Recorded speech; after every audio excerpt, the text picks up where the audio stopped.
আজকে তো বৃহস্পতিবার, আজকে নিরামিষ রান্নাবান্না, তাই আজকে একটা নতুন রেসিপি করছি ছানার। খেতেও অসাধারণ আর ঝটপট তৈরি হয়ে যায়। চলো দেখা যাক কি করছি আমি। ছানাটা আগেই আমি তৈরি করে রেখেছি, সেটা তোমাদের সঙ্গে আর শেয়ার করা হয়নি। আর এই দেখো কড়াইয়ের মধ্যে সাদা তেল দিয়েছি, তার মধ্যে গরম মশলা আর একটু জিরে ফোড়ন দিলাম, তারপর লঙ্কা কুচি আর আদা কুচি দিয়ে দিয়েছি। এবার ভালো করে এটাকে একটু ভেজে নেব। আর গরম মশলার মধ্যে দিয়েছি এলাচ, লবঙ্গ আর দারুচিনি। ভাজা হয়ে গেছে, এখন আমি এর মধ্যে একটু বেসন দিচ্ছি। বেসনটাকেও একটু ভেজে নেব, না তো বেসনের একটা কাঁচা গন্ধ বেরোয়।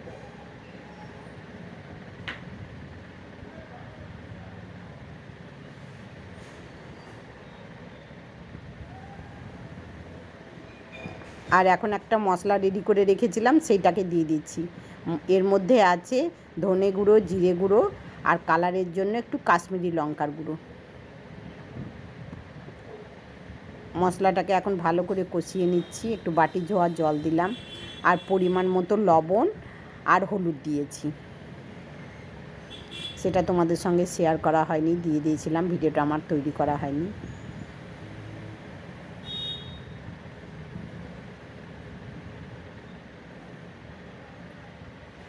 একটু মিষ্টি দিয়ে দিচ্ছি।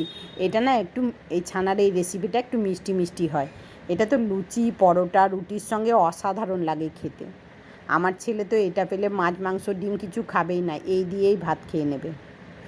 আগে আমি তৈরি করে খেয়েছি, খুব ভালো লেগেছে, তার জন্য তোমাদের সঙ্গে শেয়ার করছি।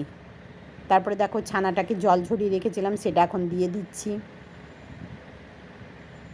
আর মশলাটাও আমার সুন্দর ভাজা হয়ে গিয়েছে, মশলার মধ্যে তেল ছেড়ে দিয়েছে। এবার এটাকে ভালো করে ভেজে নেব ছানাটাকে। আর বাড়ির তৈরি ছানা, মানে ঘি বেরিয়েছে এত না।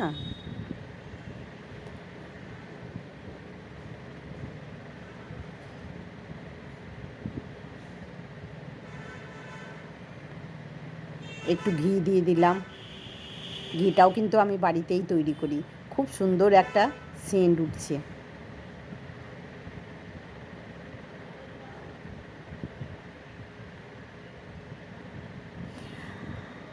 বাড়িতে ধনেপাতা ছিল না, আমার ছাদ বাগানে ধনেপাতা ছিল, তাই কয়েকটা তুলে নিয়ে এসেছি, দেখো দিয়ে দিলাম। আমার হয়ে গিয়েছে এটা। এবার আমি এটাকে নামিয়ে নেব।